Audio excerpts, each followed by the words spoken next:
Hi, I'm Alexander Rusky. I am a CDM student and a senior here at Newman University, and this is me written in ink. I have like 6 tattoos. They're all over my hands and my arm and my wrist, as well as one on my leg. So the tattoos on my hand is kind of like a little design that I did, except for the rune. The rune is the mark of sacrifice from an anime series called Berserk, which is also a manga. The author just passed away a year or two ago, and I have always been very connected with the series. So I wanted it to be up front, and I wanted to be able to see it because it's a reminder that through everything sacrifice is necessary, and that through sacrifice you find love and everything that's worthwhile in life. So the symbols on my hand are just kind of dots. They were to complete the look. There's nothing really specific behind them. It was just something that I felt looked good with the rest of it. There's also the one on my thumb, which is the X and Y, which is for my bipolar. I have a whole theme going where the duality and the bipolarity.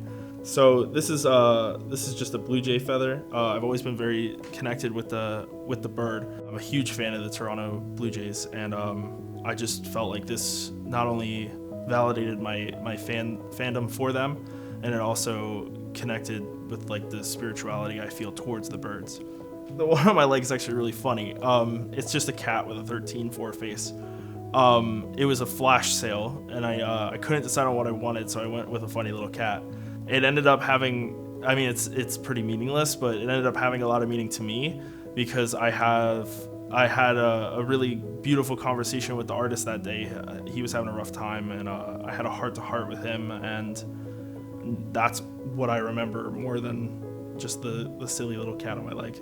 So the one on my wrist is my mom's handwriting. It says, "Look around." I got that because I felt like whenever the world was turning around me and things were going on, I wasn't really focused. I was stuck on my phone or a screen or something, and so the significance of look around is that I would look up, quite frankly, and just see the world for what it is and take it all in. When I talked to my parents about it, they were completely supportive. They said it was they were like, it's your body, it's going to be on you, but make sure that you realize the commitment and the level of responsibility of upkeep and having it on you forever and the permanence of it. Just realize the weight of that. So for anybody that's going to get a tattoo, I would say start with something small. Go for a non-painful area, aka anything not on the bone. Try to have some significance. I think the first few you should have some sort of meaning behind. This is I have my mom's handwriting on my wrist. Once you get the wheels turning and once you get the ball moving, I feel like that's when you can go for anything you really want. There's a beautiful quote: "The cost of your new self is your old self." It's funny because I look back at old pictures of myself without the tattoos, and it's that's the old version of me that didn't have this sort of realization and all this sort of enlightenment, almost all these emotional and really powerful things that have moved me.